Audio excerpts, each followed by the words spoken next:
Chapter 55. The Persecutions and Slavery of the Africans. If it was not for the Good Samaritan Jew, the fugitive and homeless American couple would have never exited alive out of the hell of South Sudan. Therefore, before we continue our tale, let us take another break and shed more light on that angelic-like personality. As we mentioned before, he is originally from Africa, a former Ethiopian Jew. One of those who are collectively known as Falasha, in Amharic, meaning exiles, or landless ones. The other Ethiopians refer to them as Falasha but reserve the term Beta Israel for themselves, which means the House of Israel or the Community of Israel. These Ethiopian Jews claim lineage from Menelik, the son of King Solomon and the Queen of Sheba. There is nothing in the Bible to prove or disprove their claim. The Bible mentioned the Queen of the South who visited King Solomon, but the scripture did not state that she married the Jewish king and then both had begotten a son by the name of Menelik. Even her name, the Queen of Sheba, is not mentioned in the Old Testament.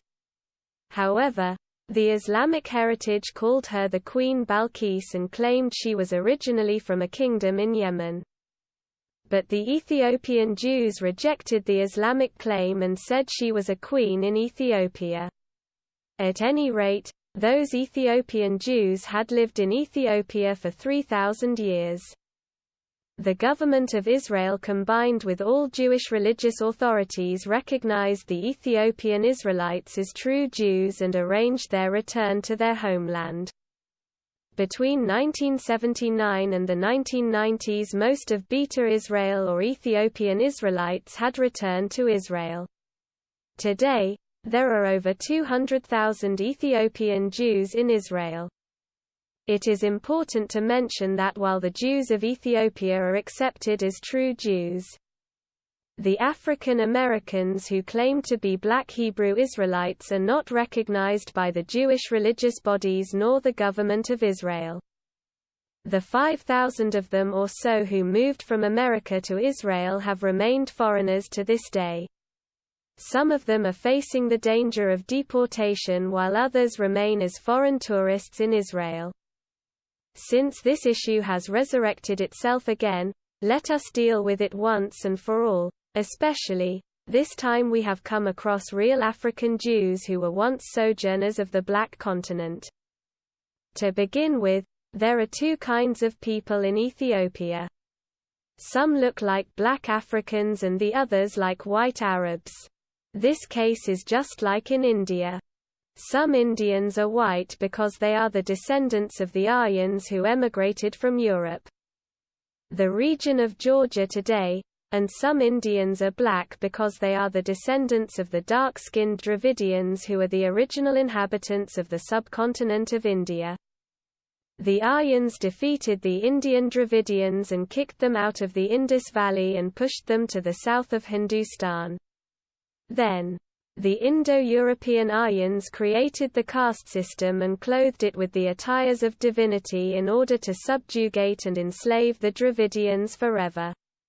So, the Dravidians were degraded, by divine order, into low castes and untouchables while the Aryans exalted themselves as high castes and gods on earth.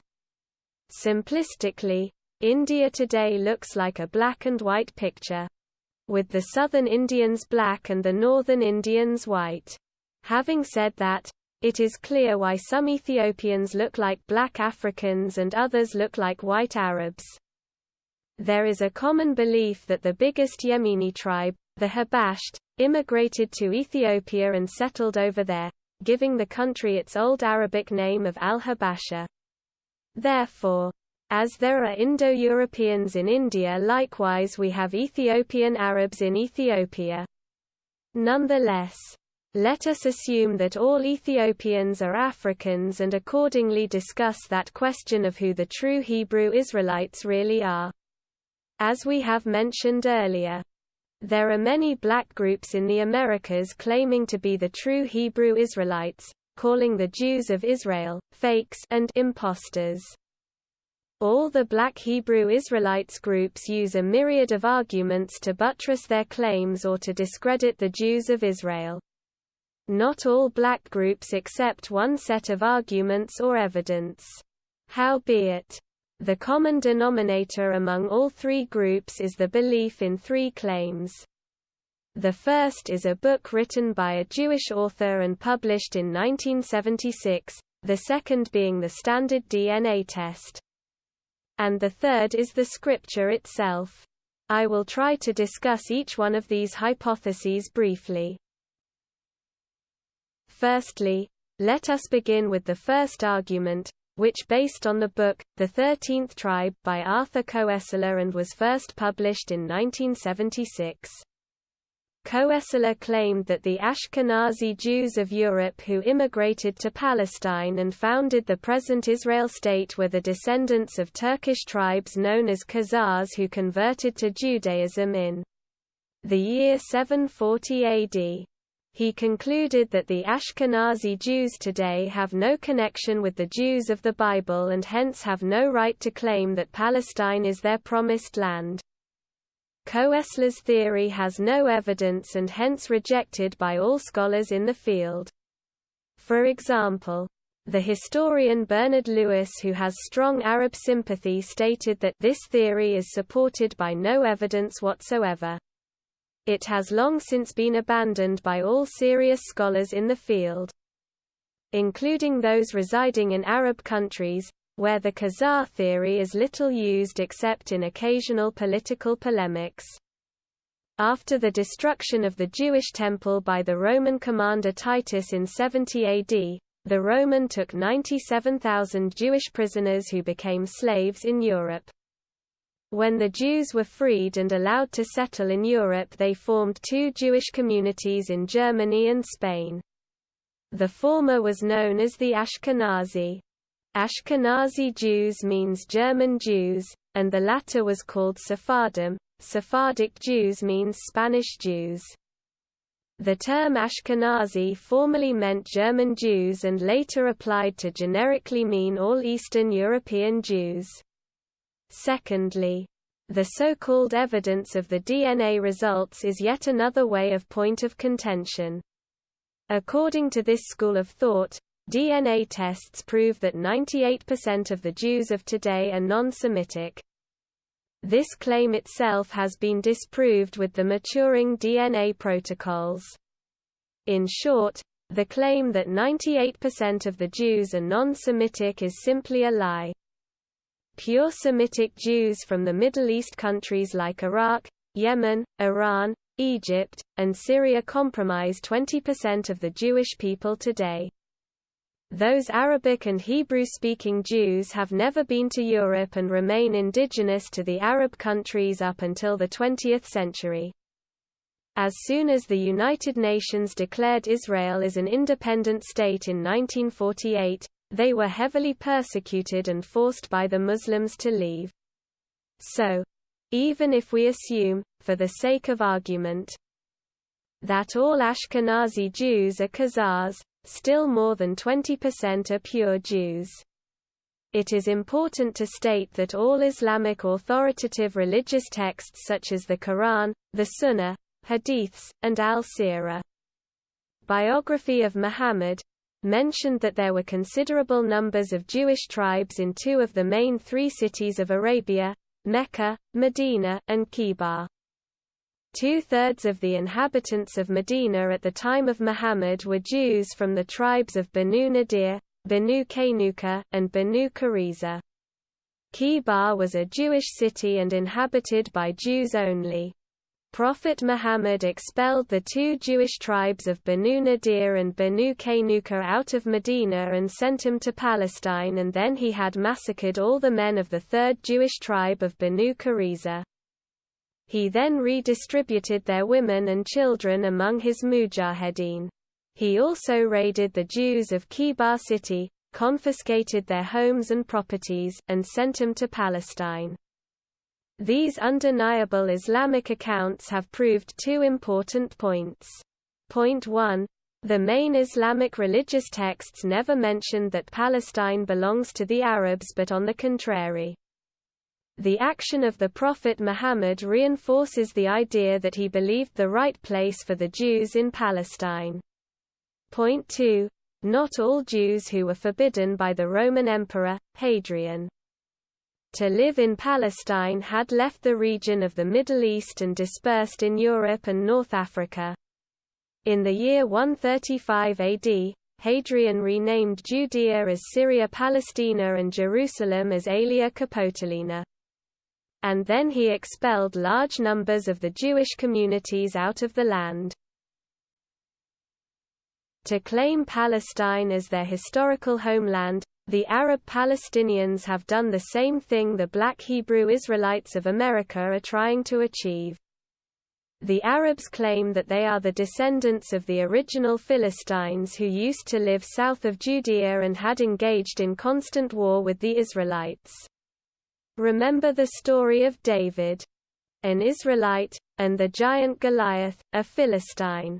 The Roman Emperor Hadrian changed the name of Judea and gave it the name Palestina after the name of the bitter enemies of the Jews, the Philistines. The Philistines had originally emigrated from the island of Crete, and hence they were white Europeans who descended from Noah's son, Japheth. Those very same Philistines are extinct today. The Palestinians today are Arabs who are the descendants of Noah's son, Shem, and hence they are Semitic people. Wherefore, as Semitic people, they cannot be the descendants of the ancient Philistines who were Japhetic people. The Arab Palestinians also claim to be the descendants of the 7 Canaanite tribes who lived in the land before the Jews took it from them. The Canaanites were the descendants of Noah's son, Ham. As Hamitic people, the Canaanites cannot possibly be the ancestors of the Semitic Arab Palestinians. The ancient Canaanites also were wiped out and count today among the extinct tribes.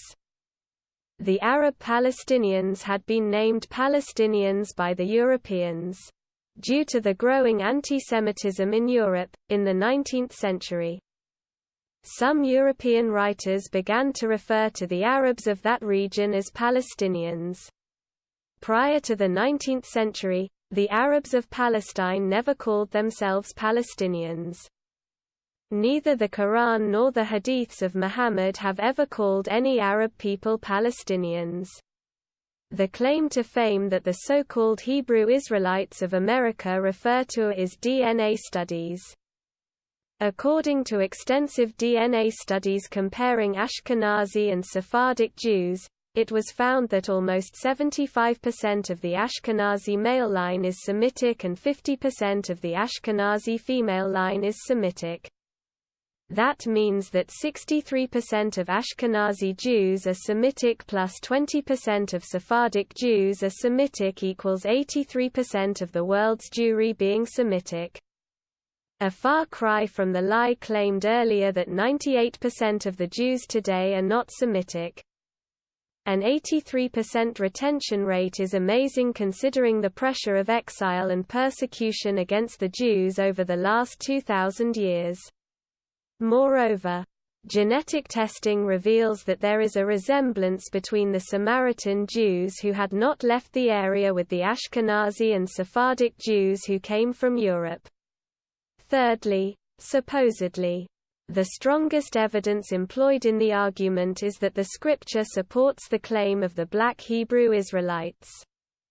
Supporters of this school of thought use many verses from the Bible and borrow extensively from the apocryphal books.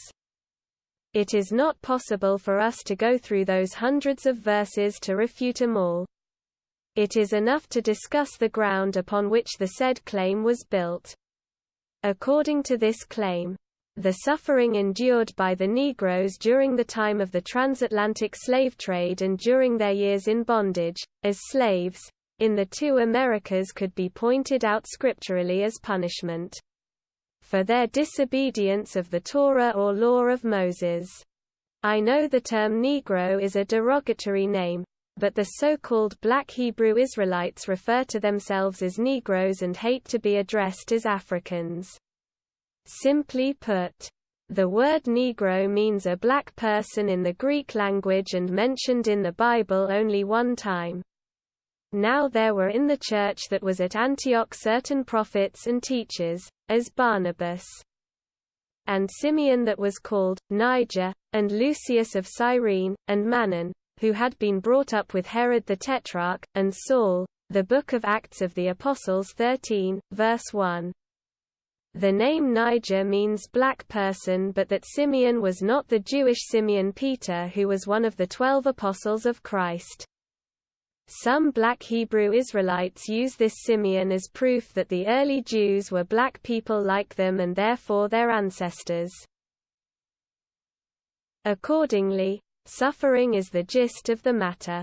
No one doubts or denies the huge injustice and severe suffering heaped upon the poor Negroes in the hands of the slave traders.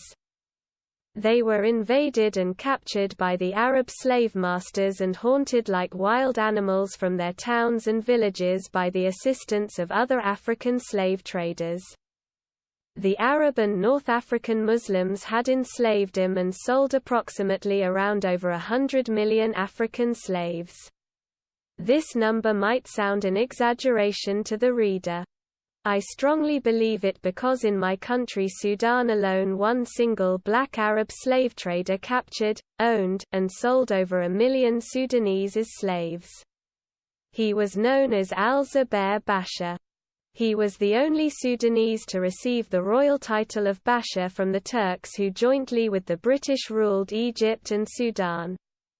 He used to have his own army called Al-Bazbazog, which means we obey no one except you. He was like Lucifer and his soldiers, like fallen angels.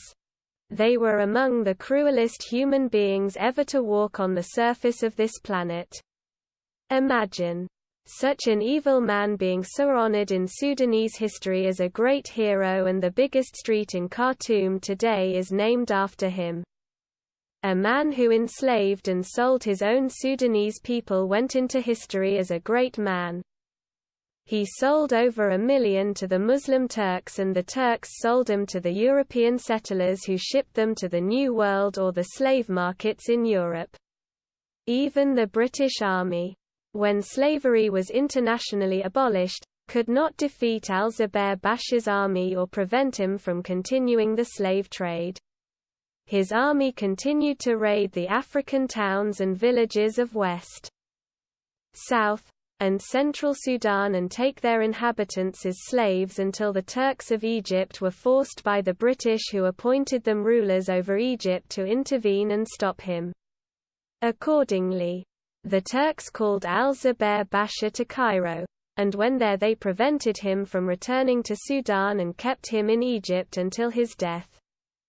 The Arab Muslims were the ones who changed the name of Sudan from the land of Kush to Ard al-Sud, al-Sudan.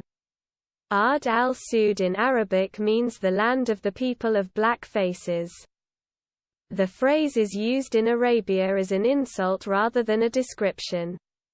Whenever an Arab man wants to insult a black African, he calls him a man of black face. It is the same as saying, "May God place his curse on you, O man of the black face."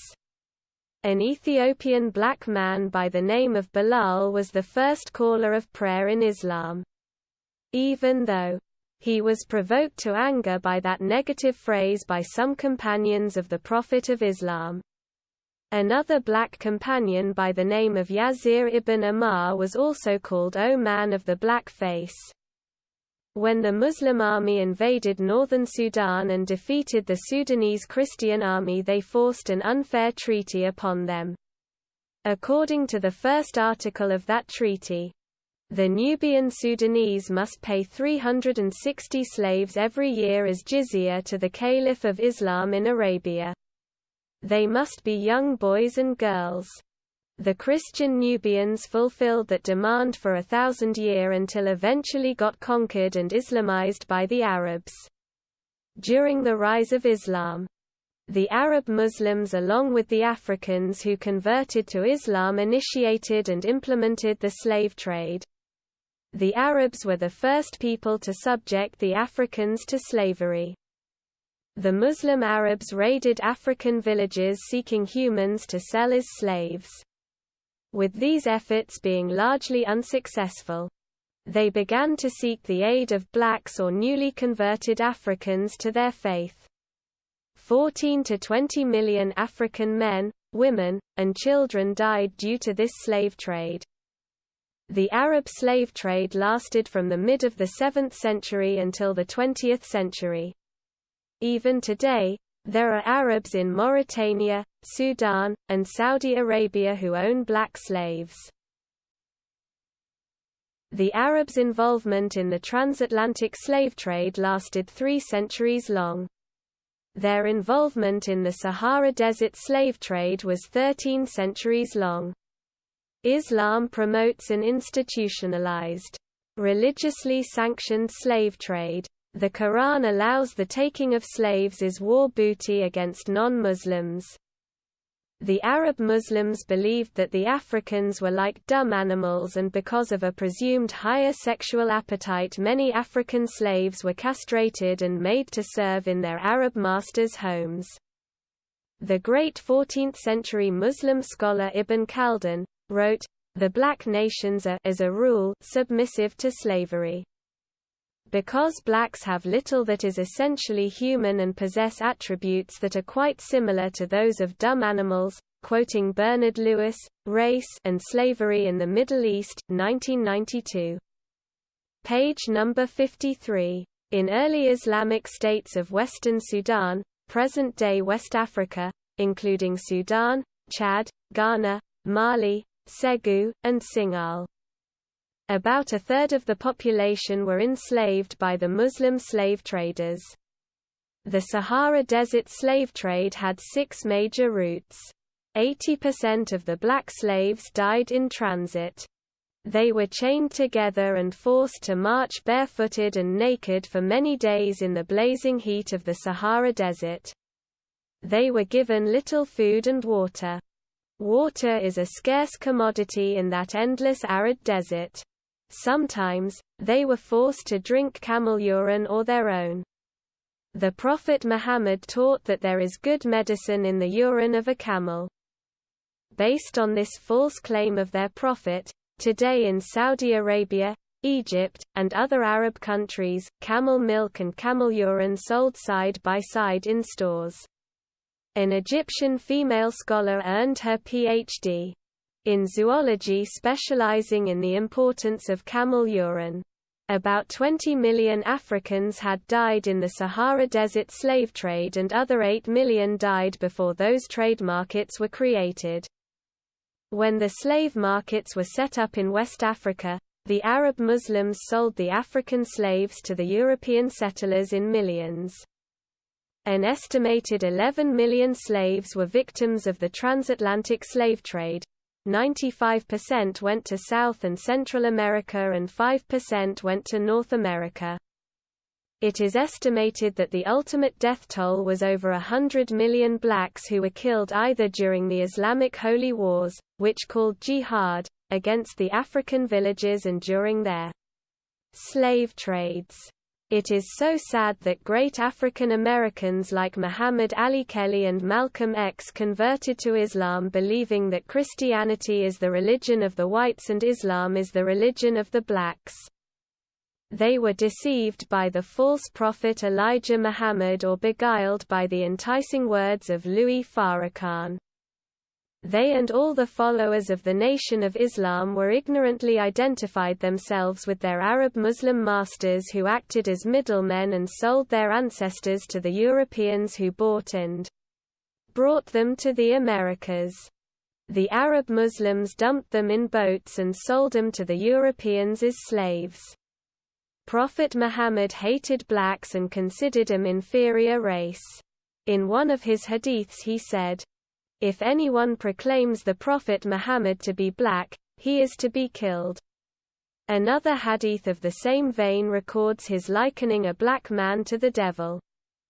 His advice to anyone who wishes to gaze on Satan's face to simply looking at a black man. He also said the black dog is the devil. In yet another hadith, The alleged prophet of God said that fever comes in the form of a black woman. After over 1 million Mexicans were enslaved and killed, the Spanish conquistadors and colonists, under the advice of the Dominican friar Bartolomé de las Casas, replaced the natives with African slaves. Bartolomé de las Casas tried to save the natives and relieve them from the evil institution of slavery. He suggested that instead of enslaving the Mexicans, Spain induct African slaves. He believed that the enslavement of the Africans was morally and religiously justifiable because they were captured in just wars between the tribes. Based on this devilish idea, African slaves were either bought from their Arab masters or captured from their villages and shipped to the New World in hundreds, thousands, until their numbers reached millions. Bartolomé de las Casas later regretted his decision to switch to Africa when he saw the evil way African slaves were treated and killed too. But he understood that it was too late to undo the evil he had created. The settlers discovered that the natives were weak while the Africans were strong and worked harder. The poor Africans were stuffed like sardines in the slave ships, chained together like wild beasts. During their transfer, they were denied their basic needs, deprived of sustenance. On the way to the New World, they were beaten, tortured, raped, and killed. They were chained together and not freed from their fetters for 14 days. They ate and went to the washroom in the same place. They were not allowed to wash their clothes or bodies. When their cages began to smell, their captors poured hot water on them as if they were dangerous beasts. Many succumbed to diseases brought on by their enforced captivity at the ocean. The dead were not accorded proper rites of burials. Their dead bodies were hurled from aboard into the raging waves of the Atlantic Ocean. Sharks followed slave ships because every now and then fresh meat of dead human bodies would appear. Those who made it to the New World had to endure separation from their dear ones. Parents were separated from their children, wives from their husbands, and tribesmen from their kins. When they were there, their real abuse and misery would begin. They were treated like animals and sold in slave markets. They were forced to work around the clock without wages. They became mere property to their owners who bought them, entitling the owners to beat, rape, and force them to do whatever they liked. Sometimes, a wife would be raped in front of her husband and her master would ask her to enjoy it, or he would torture her and her husband to death. We are told that in rare cases, a Negro baby was used as an alligator bait. Imagine, a small live black baby is tied and used as bait to catch an alligator. Whether that was a rare occurrence or not, only God knows. Their owners invented various wicked ways of punishing them for disobedience. Sometimes, a disobedient Negro would be forced to eat the excrement of his owner or that of another Negro. Yet, another evil practice was hanging them to death in the backyards of their owners for mere amusement. There is a picture from the archive which showed that some black slaves were kept in a human zoo for European tourists to see them. Another picture showed a black woman carrying a monkey instead of a human baby. In 1904, the World's Fair was held in St. Louis, Missouri. A pygmy man from Africa called Otter Benga was put in a cage with a chimpanzee. Otter Benga was a married man who had a wife and 2 kids. He felt so humiliated that he committed suicide after the fair was over. The place where that World's Fair was held is today the Animal Zoo in St. Louis, Missouri. There were other 2,000 primitive peoples displayed in that fair. The purpose of the display was to demonstrate the superiority of the white Americans and Europeans who had evolved further. Anthropologist W. J. McGee designed the display, quoting The Century for Young People, by ABC, Peter Jennings. To prove the theory of evolution, many Australian Aborigines were shot and killed. And their skulls were boiled in hot water and then shipped internationally to be displayed as proofs of the so-called missing link of that satanic theory. The theory teaches that some races are more favored than other races. Evolution led Hitler to kill 6 million Jews, Joseph Stalin to murder 20 million Russians. Pol Pot killed 1/2 of his population in Cambodia, and Chairman Mao had killed 49 million Chinese. Unfortunately, that theory is taught as fact until today in Western schools. The Bible said about God, "And hath made of one blood all nations of men for to dwell on all the face of the earth, and hath determined the times before appointed. And the bounds of their habitation," quoting the Book of Acts chapter 17, verse 26. African American slaves were punished by whipping, shackling, hanging, beating, burning, mutilation, branding, or imprisonment. Whipping, execution, and sexual abuse of women, including rape, were common. Slave masters even beat pregnant women. Besides, slaves were being vastly overworked, they suffered branding, shootings, and floggings. Slaves work an unlimited number of hours in a day until a law restricted it to 15 hours a day in summer and 14 hours per day in winter. Education of slaves was generally discouraged for fear that knowledge and literacy would cause rebellion. Many young female slaves were sold at auction into concubinage or prostitution, which was called the fancy trade. Frederick Law Olmsted visited Mississippi in 1853 and wrote, "A caste mass of the slaves pass their lives. From the moment they are able to go to the field in the picking season till they drop worn out in the grave, in incessant labor, in all sorts of weather, at all seasons of the year, without any other change or relaxation than is furnished by sickness, without the smallest hope of any improvement either in their condition, in their food, or in their clothing, which is of the plainest and coarsest kind, and indebted solely to the forbearance or good temper of the overseer for an exception from terrible physical suffering," quoting Reef Cathartic 2007. Poverty in America. Slavery was abolished by President Abraham Lincoln on January 1, 1863. The American Civil War ended on June 22, 1865, and following that surrender, the Emancipation Proclamation was enforced throughout remaining regions of the South that had not yet freed the slaves. Ever since slavery became illegal and punishable by law. Thanks to God. Today traditional slavery in all its ugly forms became something of the past. Racial discrimination, which is not lesser evil than slavery, has also become a legal practice and punishable by law. Except in many Arab and Muslim countries, especially Muslim Malaysia, where it is encouraged and condoned. Nevertheless, out of the 5 types of slavery, there are some persisting to the present day. The 5 types are as follows. 1. Chattel slavery, also called traditional slavery, is so named because people are treated as the chattel, personal property, of an owner and are bought and sold like commodities. This is the type which is abolished the world over.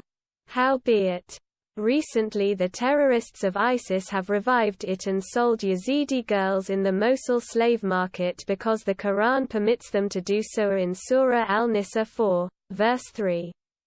2. Lower caste in India is a type of slavery that freezes everyone in place for their lifetime. Indian untouchables are also known as Dalits or Harijans, are those of the lower castes and outcasts who still suffer from this kind of slavery. 3. Debt bondage or bonded labor occurs when a person pledges himself or herself against a loan. the services required to repay the debt, and their duration, may be undefined. 4. Forced labor occurs when an individual is forced to work against his or her will, under threat of violence or other punishment, with restrictions on their freedom. 5. Forced marriage can be regarded as a form of slavery if one of the parties, usually the female, is given in marriage against her will or without taking her consent or being subjected to violence. Threats, intimidation, and required to engage in sexual activity and perform domestic duties and other work without any personal control. This type of slavery is legalized by Islam and practiced by Muslims all over the world. Sex with female slaves or war captives without marrying them and against their wishes is permitted by the Quran, in Surah Al-Nisa 4, verse 3, and is not abolished in Islam until the present time. Muhammad practiced it with a Jewish girl, known as Rayhana, and with a Christian girl, Maria. He also practiced forced marriage with a child girl, Aisha, whom he married when she was 6 years old before she reached the age of consent, and he began to rape her when she was still a child of 9 years old. ISIS and Al-Qaeda's Mujahideen practice this type of slavery because it is halal, permissible, and part and parcel of the Islamic main teachings on women, marriage, and slavery. Accordingly, the Black Hebrew Israelites believe that the loving God would not allow such evil to befall human beings unless the same people had committed extreme evil, forsaking his laws and statutes and worshipping gods of wood and stones. Then, going to the Old Testament and pulling out of context verses of Deuteronomy chapter 28. They claim that those curses came upon them because they forsook the law of Moses. To make this theory sound good, they have somehow included among the 12 lost tribes of Israel, the Native Americans, the Mexicans, and the Australian Aborigines who suffered all kinds of abuses by the European settlers. We must also mention in a later chapter the suffering of the Australian Aborigines.